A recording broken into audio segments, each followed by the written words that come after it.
Gaya nga ng itong sa Urdaneta, no? Sa Urdaneta Sacred Heart Hospital, no? Doon natin isinagawa yung People's Day. So, karamihan doon na mga iba-ibang barangay na nagpunta, ito hindi mabubuto kung hindi sa tulong ni Ma'am Tet Nagyat at si Miss Abby Nagyat. Sila kasi yung lumapit sa atin, no? Sila yung naghahanap ng paraan para matulungan pa yung mga kanilang kababayan sa Pangasinan. Kaya, matagal natin kaibigan yung mga. Kaya naisip na, napanood nila ng Ako Bicol, tumutulong sa mga taong bayan. So, dito sa programa, nanonood sila sa programa? Oo. At akalain mo, meron din mga Bicolano sa Pangasinan. May mga ilan din, may mga Bicolano rin. Kaya nakakatuwa kahapon dahil meron nandun. Meron nandun. Nangihingi ng tulong din. At saka ko, yung mga Bicolano na yan, nagulat. At nagpasalamat sa Ako Bicol, tayo napatpad doon. At tayo nagbigay ng tulong doon. Siguro hindi nila inaasahan na nandoon ang Ako Bicol party list. Kasi kagandahan doon, tayo nang bumababa. Yes. At ang maganda, magkakaroon na tayo ng satellite office doon. So, magiging regular na. Okay. So, kaya, nandun sa Urdaneta Sacred Heart Hospital. Partner, ito, merong counting video panoorin natin, ha? Okay. Salang na ba? Ayan, panoorin natin. May mga video tayong ginawa doon. Ayan.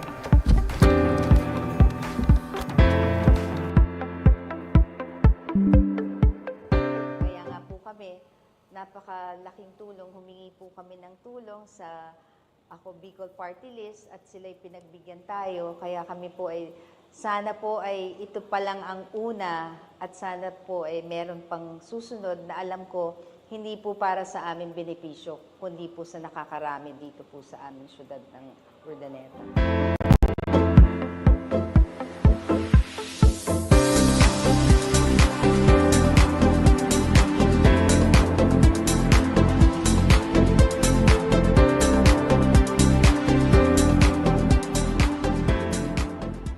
Kailangan po natin ng mga tutulong po dito sa syudad po ng Urdaneta.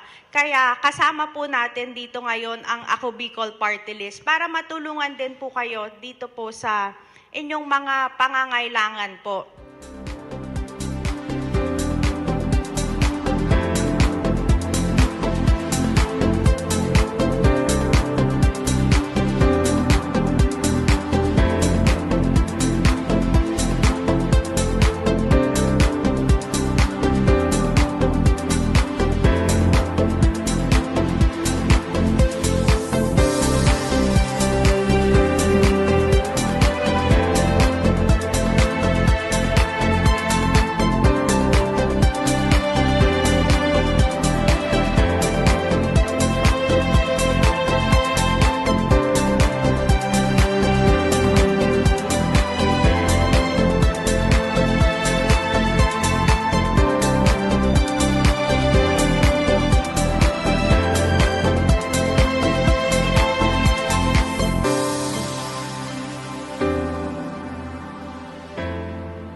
Yan. Napanood po natin yung maikling video, no? Mga talumpati nila doon. So, asahan po nila, next week, babalik po tayo doon para sa releasing naman, ano? So, antabay lang kung kailan. Kasi, partner, siyempre, antayin natin yung ating, di ba? Kung kailan. May proseso din kasi. May proseso rin yan. Kaya, ibinabalik sa Maynila para ma-process.